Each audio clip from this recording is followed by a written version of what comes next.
mon billet. Analyse donc d'une stratégie juridique et politique habile du PDCI-EDA.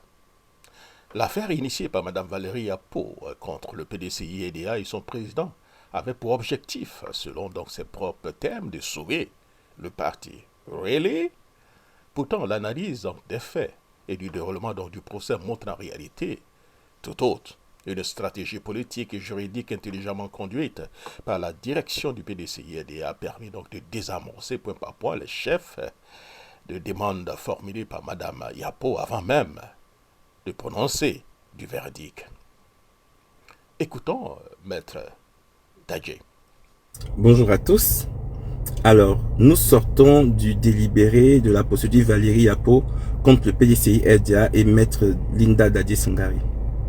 En somme, Valérie Yapo a été déboutée de 4 sur 5 de ses demandes. Donc j'estime qu'elle a perdu le procès au profit du PDCI-RDA. Valérie Yapo a demandé 5 choses. Elle a demandé qu'on annule la sanction qu'il a exclue temporairement. Elle a demandé qu'on annule l'élection du président Thiam. Elle a demandé qu'on annule les organes que le président Thiam a mis en place. Elle a demandé qu'on suspende leurs activités et qu'on désigne un administrateur provisoire. Finalement, le tribunal a estimé qu'elle devait annuler la sanction de Valérie Yapo, ce que nous avions déjà fait. Donc, la sanction de Valérie Yapo a été annulée par le tribunal.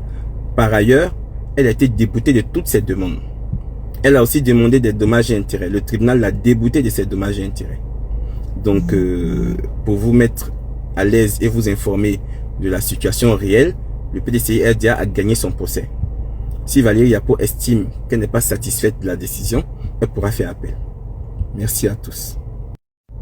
Je tiens à préciser qu'à l'entame du procès, Madame la Présidente a pris soin d'expliquer à Madame Valérie Yapo ce matin qu'elle avait le droit de se désister de sa procédure, même avant que le délibéré ne soit prononcé, et le tribunal en tiendrait compte.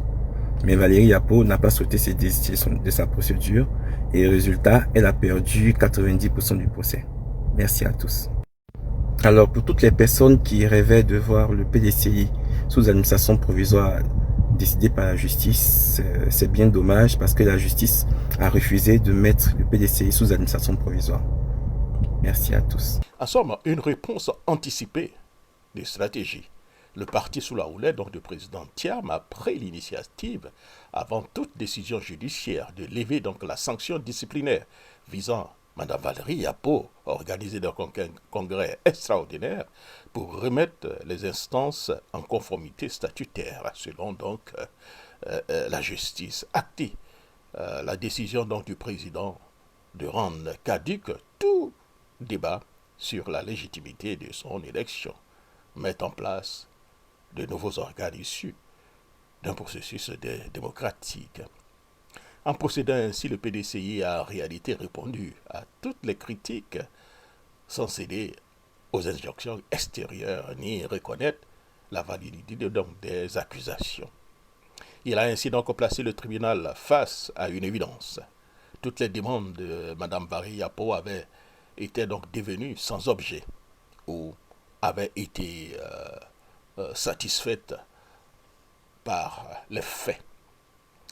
Deuxième point donc de notre analyse, c'est donc une justice contrainte par la logique et les faits. Devant donc cette situation, le tribunal n'avait que deux choix. Soit entériner ce que le PDCI avait donc déjà mis en œuvre en reconnaissant implicitement que le contentieux était vidé de sa substance, soit s'entêter donc à trancher sur donc des points devenus obsolètes, au risque donc de se discréditer une fois plus après donc les décisions juridiques controversées qui ont donc entaché sa crédibilité. La décision finale a été donc claire, 4 demandes rejetées sur 5 et la seule demande acceptée, l'annulation donc des sanctions disciplinaires, l'avait déjà donc été de facto par le parti. Le tribunal a donc choisi la voie donc de la prudence et de la légitimité. Troisième point de notre analyse, c'est donc l'acharnement de Mme Yapo, un combat personnel devenu politique. Dans ces conditions, l'entêtement donc de Mme Yapo à maintenir sa procédure jusqu'au bout et même maintenant des critiques contre le président Thiam, malgré donc l'opportunité qui lui a été donc offerte de se désister, pose question. Quand tout a été donc corrigé, quand l'écrasante majorité donc de sa demande a été donc rejetée, son obstination ressemble moins à un acte militant qu'à une vendetta personnelle contre le président Thiam, surtout après donc son élection à la tête du PDCI-RDA avec plus donc de 99,77%.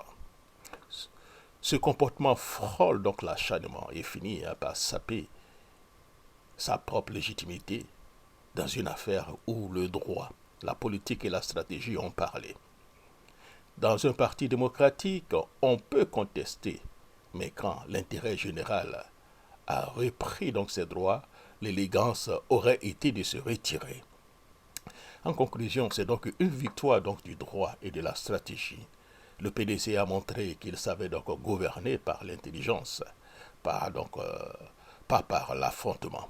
Il a désamorcé donc une crise interne par le respect donc des règles en renforçant donc ces institutions au lieu donc de les soumettre à la tempête judiciaire. Dans cette affaire, c'est donc le bon sens politique, la stratégie juridique et le respect des procédures l'ont donc emporté. C'est tout naturellement que M. Thiam peut donc danser son zoblazo. Allons-y tous. Zoblazo, zo, zo, zo, zoblazo. Voilà. Merci beaucoup. C'était donc mon billet, Jacques Roger.